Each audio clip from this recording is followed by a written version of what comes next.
Rams fans are going to love hearing Les Snead say this. That's coming up next on Locked On Rams.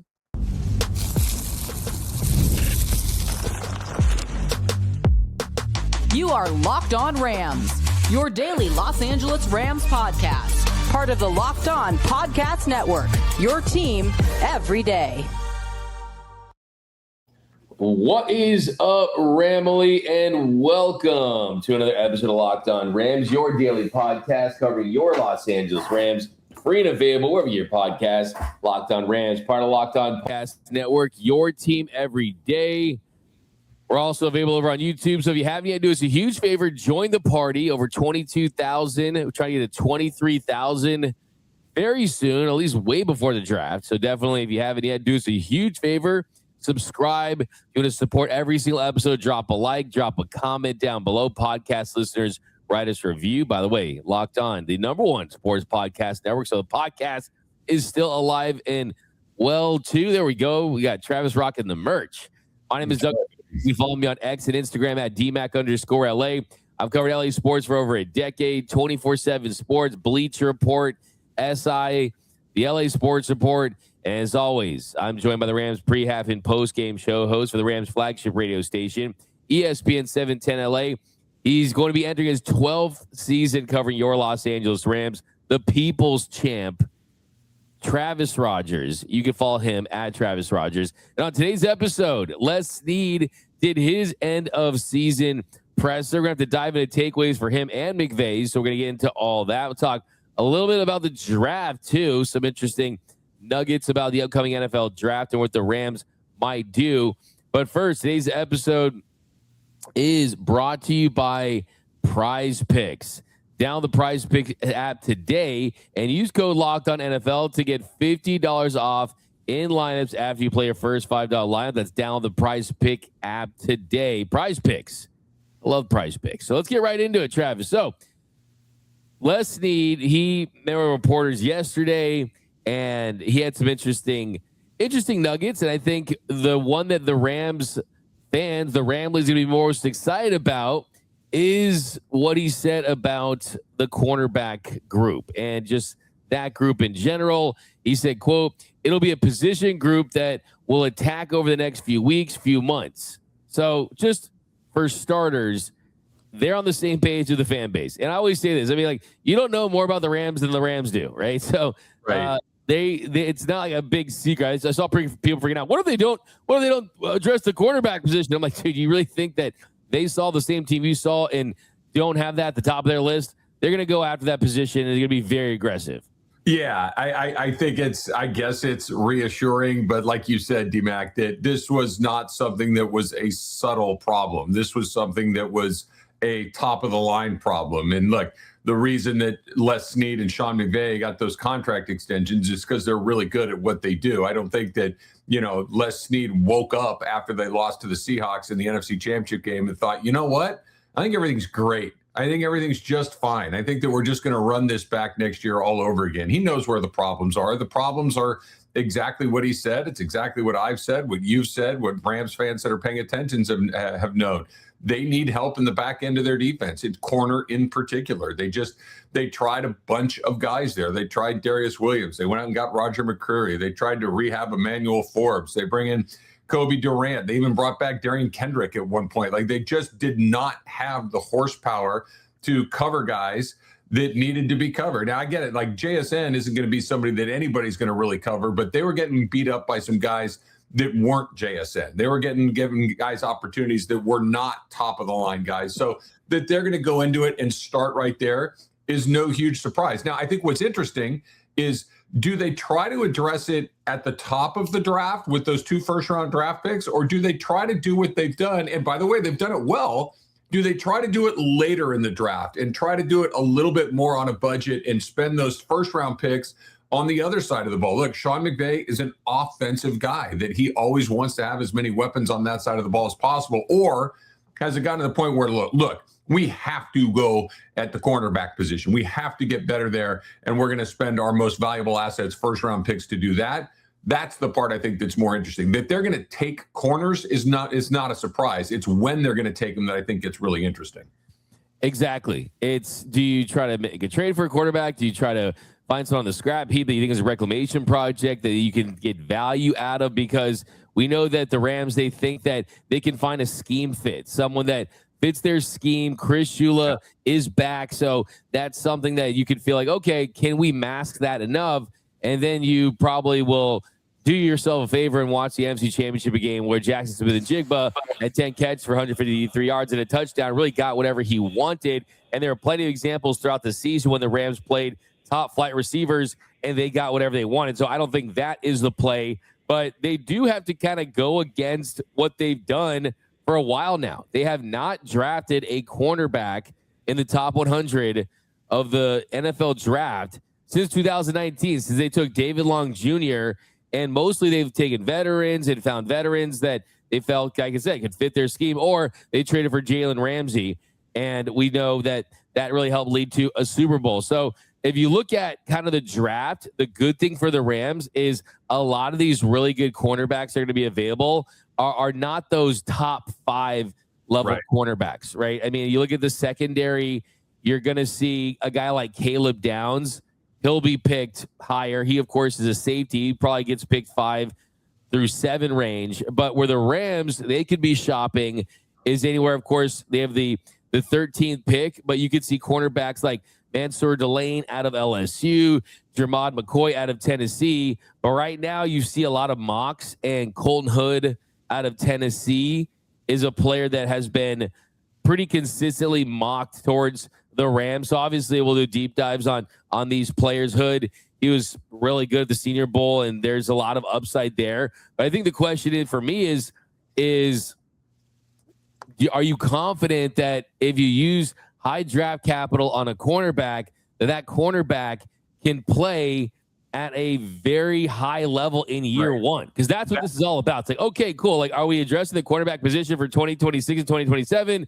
Or is this someone we think that will reach and hit his stride a little later when Matthew Stafford's gone? And at that point, all bets are off as far as who uses your quarterback, because it really starts right there.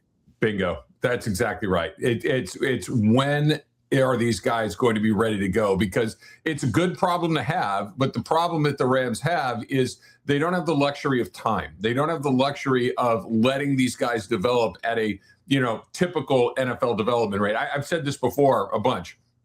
I think I mentioned it this week, in fact, that I really don't think you can evaluate a draft and its failure or success until you've had 3 years. Maybe at 2, you can kind of start to see the outlines of some things and think, okay, this guy is going to be a good pick. This guy has a long way to go. And occasionally you'll have a guy like Puka Nacua who just pops right away, and it's like, oh, okay, we got a steal right there. But usually it takes a little time. They are on the Matthew Stafford timeline. Now, will they find another quarterback after Matthew Stafford? Yeah, but is he going to be as good as Matthew Stafford? Almost assuredly no. So you're going to have these sliding, scales that are going back and forth to when they're ready, to when Stafford is still maximizing their window right now. So I think that they do need to come in and be ready to go. Now, a first rounder should be ready to play on opening day. That's why they're picked in the first round, because they're close to NFL caliber at this point. But I think you're spot on. It's how quickly can you draft these guys and then put them out there on the field and get the return on the draft pick that you need? Because even in a perfect world, what are we talking about? Matthew Stafford playing another couple of seasons? And that's probably being optimistic, right? I really am bullish on him coming back next year. But beyond that, who knows? And then, what does a rebuild look like at that point, if there is a rebuild? But the timeline is now. You're going to have to step in and go right away. Exactly. This has got to be the all-in. And you said it this week. I mean, this is going to be the most the Rams have been all-in since they won the Super Bowl in 2021. And coming up next, we'll talk about some other options they could explore in free agency, potentially, maybe some trades they could make. Would that be a better route? And should the Rams take a quarterback in this upcoming draft? We'll also dive into some of the other things that Les Snead had to say. That's coming up next on Locked On Rams. Sadly, it is the last call for football on FanDuel. One final Sunday, one last kickoff, and one final chance to get in on the action before the NFL season, and this is a sad sentence to say, officially comes to a close. We're talking about Super Bowl 60, and FanDuel is making sure you're right in the middle of it with a special offer just in time for the biggest game of the year. So whether you are all over that favorite, that would be Seattle, riding with the underdog, the Pats, nobody likes the Pats, and building one last same game parlay, this is the game that everybody has been waiting for. This is where predictions turn into plays, stats turn into storylines, and every snap feels even bigger. It's the perfect way to cap off the season and make the Super Bowl even more exciting from kickoff to that final whistle. So if you are a new customer, you bet just $5 and you get $200 in bonus bets if you win. So make it count, because after the Super Bowl, the season, it's over. Last call for football on FanDuel, an official sportsbook partner of Super Bowl 60. Visit FanDuel.com to get started. And finding a doctor you actually like, that can be like discovering a diamond in the rough. Sure, you want someone who's in network, obviously, nearby, has availability, but you also want a doctor who listens, makes you feel comfortable, and explains things clearly. That doctor actually exists, and finding them is easy with Zocdoc.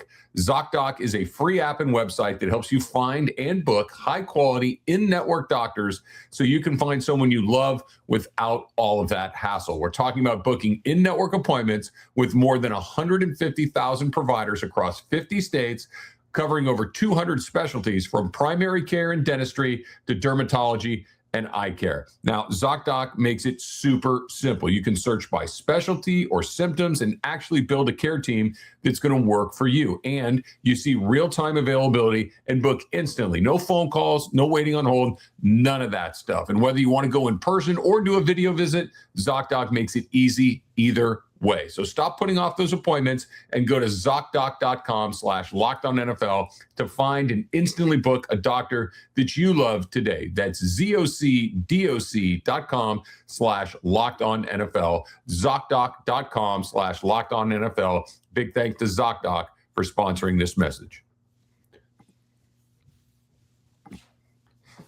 And we are off and running here on Locked On Rams. Thank you for making Locked On Rams your first listen every single weekday. Free and available wherever you get your podcast. Locked On Rams, part of Locked On Podcast Network, your team every day.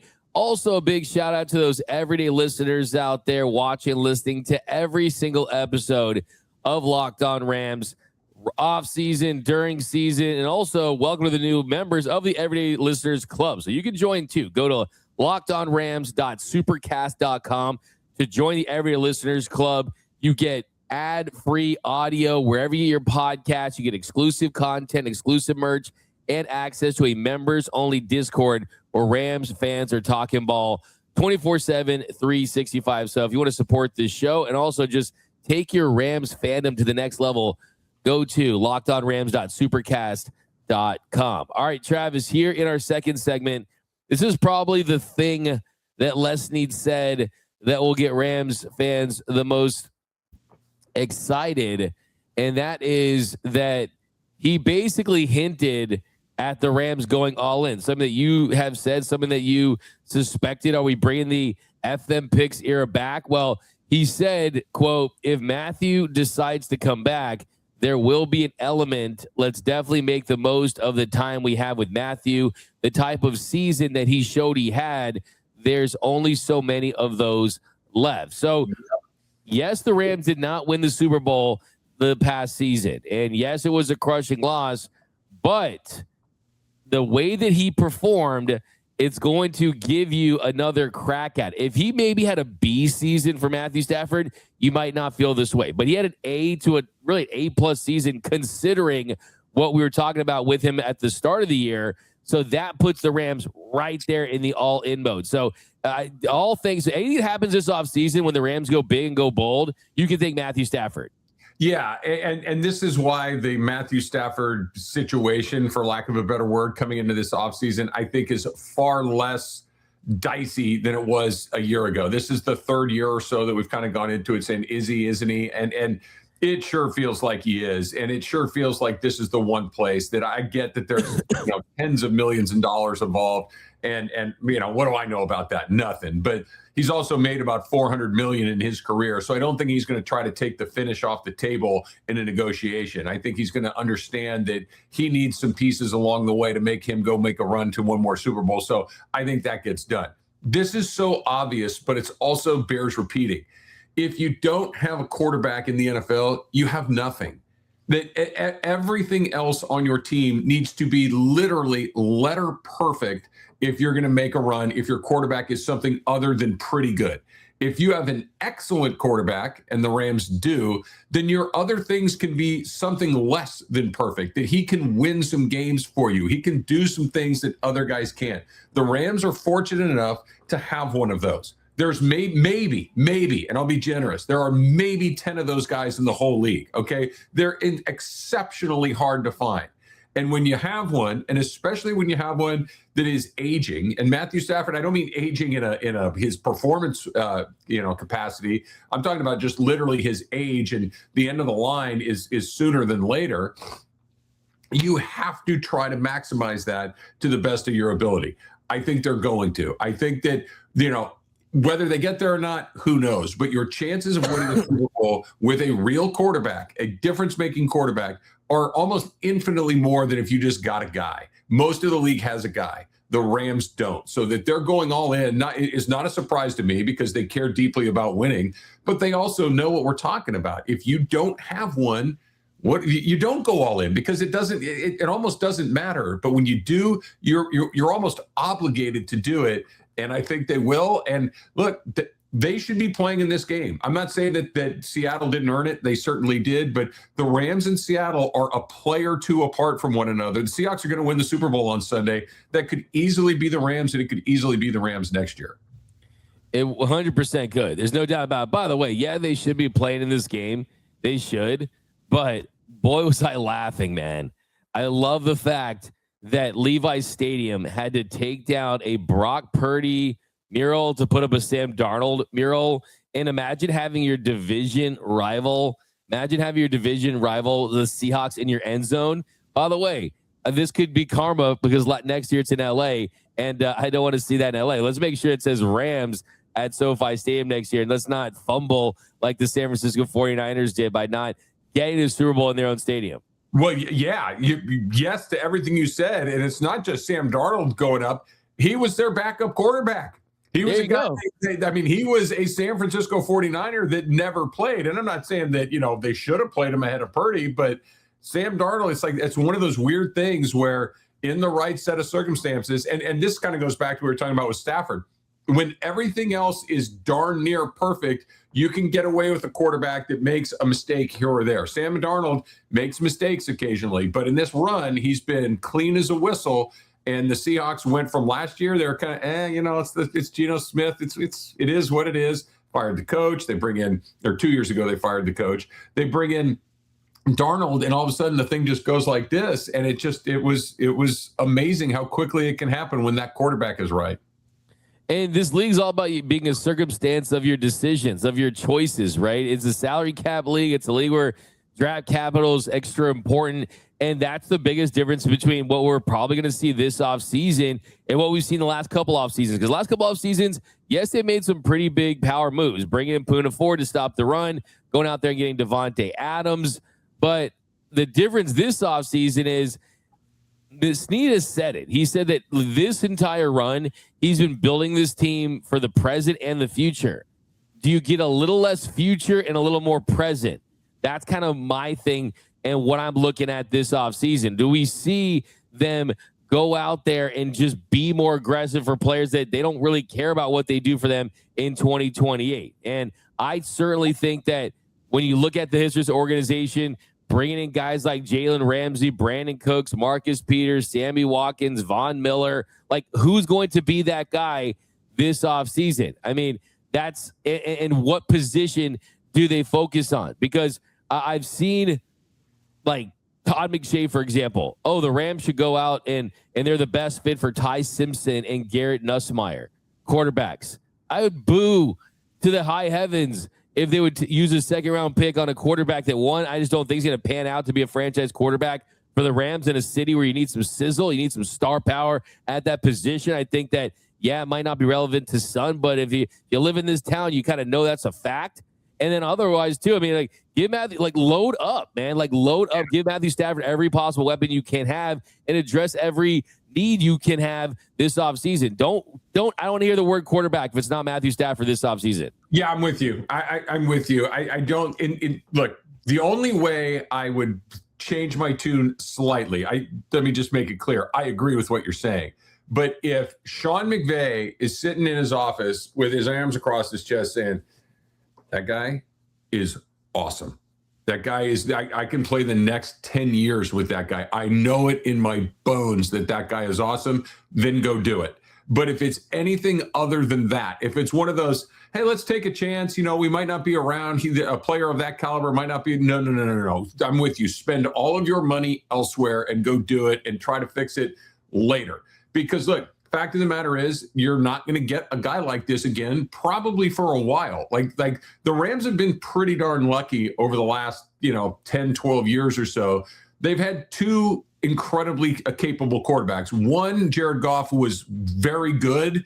The other guy has been great. That's really hard to do. And so there's the guy that's just meh is coming. And then another guy that's just meh is probably coming. So maximize this while you can. And I'm with you. Give him. And by the way, what Matthew Stafford needs is a better defense. The Rams are not home because their offense didn't do what their offense needed to do. The Rams are home because their defense didn't do what it was supposed to do. So give him a little help by getting a defense that can get off the field. And he doesn't have to throw for 350 yards and 3 touchdowns and no interceptions and be the first player in an NFC championship game to ever do that and lose, right? So give him help on that other side of the ball. I'm with you. If they draft a quarterback, unless Sean McVay comes out after the draft and says, look, this guy's going to be an all-pro 10 years. I had to have him. Okay, I'll listen to that. But something short of that, not interested.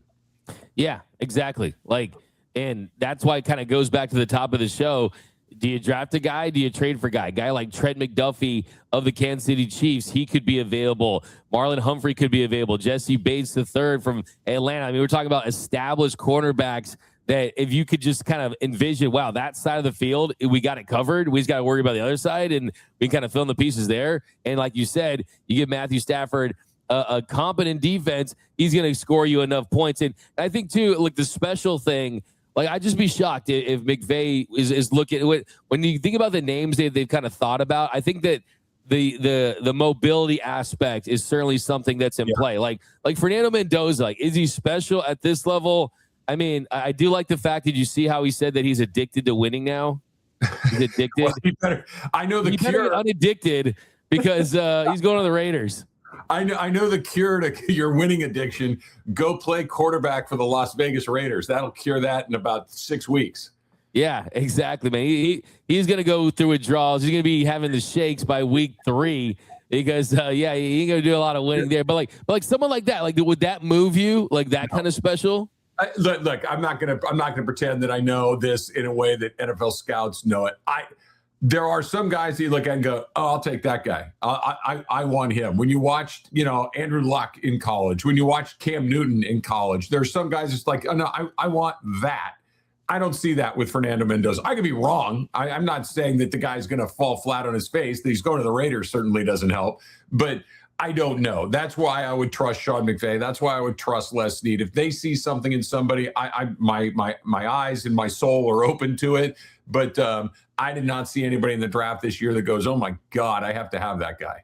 Yeah, I'm with you on that one. But coming up next, more from – actually, coming up next, we're talking about how an ex-Rams linebacker helped recruit Cooper Kupp. That's coming up next on Locked on Rams. If you've ever hired someone who looked great on paper but wasn't a great fit, you know how important that actually is. When you want candidates who truly match what you're looking for, trust Indeed sponsored jobs, because hiring Indeed is all you need. Stop struggling to get your job post seen on other sites. Indeed's sponsored jobs put your post at the top of the page and help you reach the right candidates faster, right? So if we're hiring somebody for this show, straight to Indeed and be very specific about what we need, real experience and not just resume buzzwords. So instead of struggling to get that job seen, Indeed sponsored jobs helps your listing stand out and reach quality candidates even faster. In fact, according to Indeed data, sponsored jobs posted directly on Indeed are 90% more likely to report a hire than non-sponsored jobs. So spend more time interviewing candidates who check all your boxes with less stress, less time, and more results using Indeed sponsored jobs. Listeners of this show get a $75 sponsored job credit to help give your job the premium placement it deserves at Indeed.com/LockedOnNFL. Just go to Indeed.com/LockedOnNFL right now and support the show by saying you heard about Indeed on this pod, Locked On Rams. Terms and conditions apply. Hiring, do it the right way with Indeed. New year, new systems. This is the time when a lot of us look at the messier parts of how we run our business and think there's got to be a better way, right? And there is. Streamlining your communications is one of the quickest upgrades you can make. That's why today's episode is brought to you by Quo, spelled Q-U-O, the smarter way to run your business communications. Because when your team is reachable, organized, and communicating in one place, you're not just working cleaner, you're creating more opportunities to connect with customers. I love how simple Quo can make everything. Your whole team can call and text from one shared business number so nothing gets missed. It works right from your phone or computer, and you can even keep your existing number. And Quo's smart AI tools automatically log calls, summarize conversations, and highlight next steps so details, they never slip through the cracks. So it's no surprise that Quo is the #1 rated business phone system on G2, trusted more than 90,000 businesses, from solo operators to growing teams. So make this year the year where no opportunity and no customer slips away. Try Quo for free,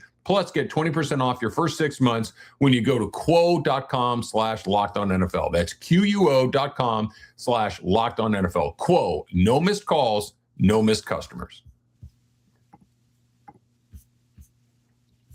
And welcome back to Locked On Rams. Thank you for making Locked On Rams your first listen every single weekday.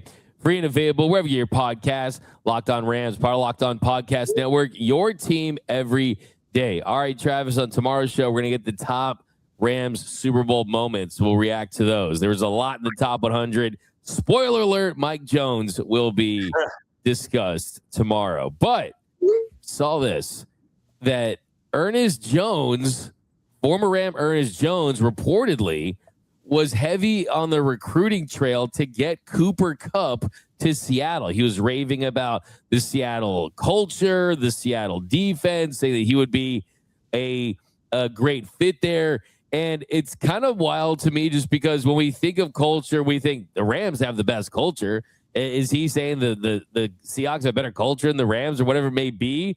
So, I mean, this is just an interesting storyline for Rams fans to follow because it's going to be weird. I'm still trying to process because when you think of Cooper, like there's a lot of players with the Rams that like you would like Todd Gurley, for example. Like you think of like how I watch Todd Gurley highlights like, probably once every like 4 months, right? And it's like regular season games, some playoff games, right? And things like that. When you think of Cooper Kupp, it's like you think of the playoffs, you think of the for love of the game route, and you think of the game-winning catch, the Super Bowl. So it's a little weird because his legacy really is a Super Bowl, and we got to see him lace him up for a division rival in the Super Bowl. So it's kind of a weird feeling. It is. It's funny. I'm glad you brought this up because it is a weird feeling, and it is weird seeing him out there. And he did score a touchdown in the NFC Championship game, and he had a nice game against the Rams in that moment.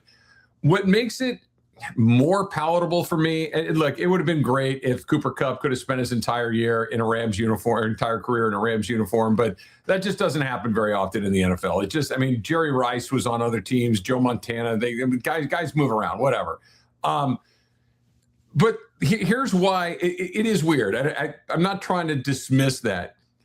He didn't have much of a season, right? Like it's not like what would make it particularly gutting was if he left to go to Seattle and he was the Jackson Smith and Jigba of that team, that he was the reason that they were killing guys offensively. He's not. He's had a nice year, but I don't think there's any Rams fan that would say, okay, you want Devontae Adams or Cooper Kupp? That's a no-brainer at this point. Cooper Kupp for his final few seasons in LA wasn't particularly effective the way he was. After that Super Bowl season, he was never quite the same again. He never got to 1,000 yards. He was just never that player all over again. The Rams, I feel, gave him ample opportunity to try to get it back. It just didn't work out. And it's just the economics of the league that kind of moved him to the next spot, as opposed to we don't like you anymore. It was just, it was a parting that felt necessary. I'm happy for him that he landed on his feet. I'm happy for him that he's got a chance to win a second Super Bowl, but I'm not in that, oh my God, what did we do mode by letting this guy walk out the door, because he just hasn't been that kind of player. Look, he might win another MVP on Sunday. I don't know,